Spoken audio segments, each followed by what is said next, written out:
concrete floor of the Sepang paddock was still cold as the Malaysian sun began to peek through the thick clouds, but inside the factory garages, the atmosphere was already at a breaking point. There was something different in the air that morning. It wasn't just the scent of high-octane fuel or the roar of engines shattering the silence. It was a tension that hadn't been felt in nearly a decade. No one expected that the first day of the 2026 Sepang Test would be the beginning of the end for an absolute dynasty. History had just been reset to zero, and behind tightly closed garage doors, whispers began to spread like wildfire. The king is back, but the machine he's riding is no longer the same. This 2026 preseason test was not just a routine outing. It was the first battlefield after the horrific accident at Mandalika last year that nearly ended a legend's career. Every lens was focused on the figure with the number 93. But while the public's eyes were glued to Marc Marquez, a foreign sound began to growl from the Yamaha garage, a sound deeper, raspier, and far more menacing than their traditional inline-4 engines. The Yamaha V4 revolution had arrived, and the world was about to witness its first victim before the morning session even concluded. The tension reached its peak as track dust swirled at turn 5. It was there that a single incident shattered one giant team's master plan and forced everyone in the paddock to hold their breath. But for Marc Marquez, this was only the beginning of a massive psychological game. Behind his calm smiles for the cameras, there was an unbearable pressure, a burden to prove that he wasn't finished. However, what happened on the timing screens in the final minutes of the morning session didn't just shock the fans. It made the Ducati executives in Bologna start to feel very uncomfortable. As it turned out, their greatest threat didn't come from a lifelong rival, but from within their own family. For 121 days, the world of motorcycle racing seemed to have lost its heartbeat. Losing Marc Marquez after the brutal crash in Indonesia last season left a massive hole on the grid. Speculation about an early retirement and permanent nerve damage haunted the headlines. But as Marc stepped into the Ducati garage for the first time this year, the air went silent. The mechanics worked in a chilling hush. This was no longer about raw speed. It was about recovering from profound physical and mental trauma. Outside, people wondered, could he return as the fearless Ant, or was he now just a rider haunted by the ghosts of his own accident? On the track, Marc started with extreme caution. He focused entirely on a base setup, ignoring the lap times that were beginning to heat up on the scoreboard. Meanwhile, in the neighboring garage, his younger brother, Alex Marquez, was riding like a man possessed. Alex was already equipped with the most cutting-edge 2026 Ducati aerodynamic package, a technical masterpiece of wide wings, designed to slice through the Sepang wind. The contrast was stark.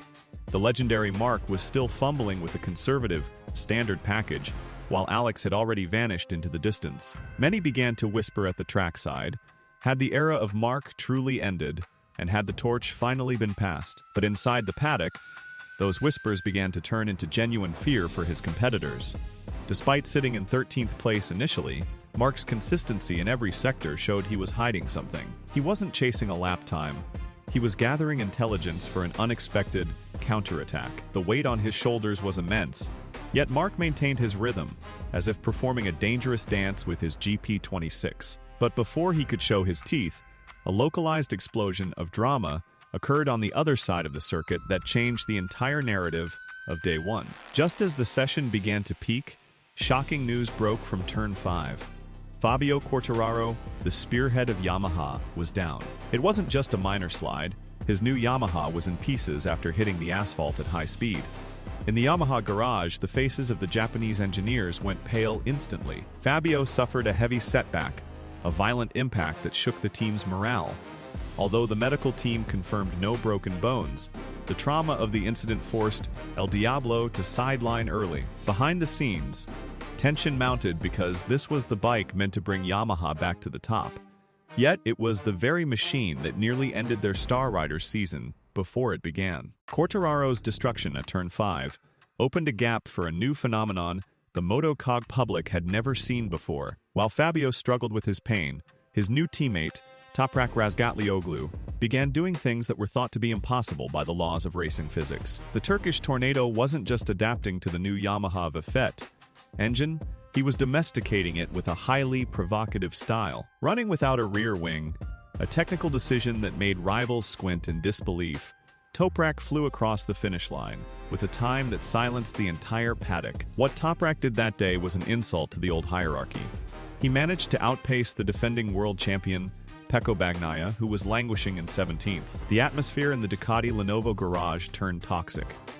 Pecco, usually ice-cold, was seen in heated discussions with his technical crew. Rumors began to swirl that Ducati was facing an internal crisis regarding the distribution of new parts. Meanwhile, Toprak kept pushing, using a deep braking technique, a signature move from his World Superbike days.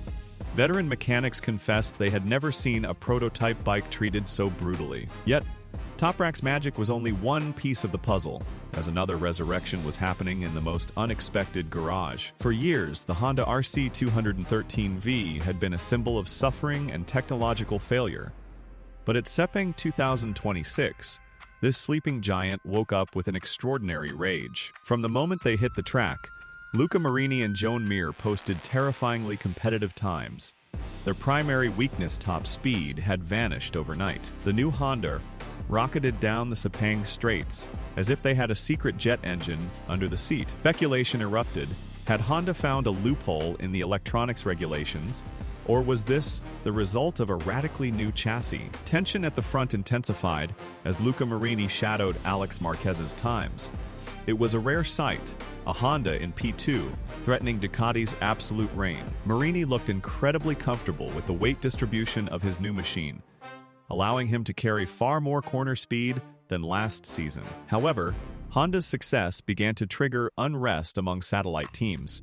Some began to question the legality of Honda's aero components. But amidst the suspicion and heated debate, public attention was suddenly snatched back by the one moment that would define the 2026 season. As the sun began to dip and track temperatures cooled, Alex Marquez still held the top spot with a 157.487. But the mood in the Gresini garage turned emotional. When Marc Marquez gave the signal to his crew, he swapped his helmet, tightened his gloves, and his gaze turned cold, the look that used to break the spirit of every opponent. With 18 minutes remaining, Marc rolled out for a final time attack. Every sector he passed lit up red on the monitors, signifying he was faster than anyone on Earth. The world seemed to stop spinning as Marc crossed the line. The timing screen flickered, and his name shot to the top, displacing his own brother at the very last second. But this victory felt mysterious. Marc didn't celebrate with his usual flair. He returned to the pit box with a grim expression, whispering to his head mechanic about something wrong with the bike's braking stability. As it turned out, even though he was the fastest, there was a hidden technical glitch that could be catastrophic if not solved before the tie opener. The 2026 Sepang Test ended with more questions than answers. Marc was the fastest, but he was haunted by physical uncertainty. Yamaha had a powerful VC, but they had just lost their lead rider to a hard hit. Honda had risen, but their legality was now under the microscope of race stewards. The MotoGP paddock is no longer a place for healthy competition. It has transformed into a war zone of intrigue, technical secrets, and overflowing ambition. The message from Sepang was clear. The 2026 season won't be won by the fastest, but by the one most capable of surviving the chaos that has just begun. And as the curtains close on this preseason, everyone knows that the real storm is waiting just around the next corner.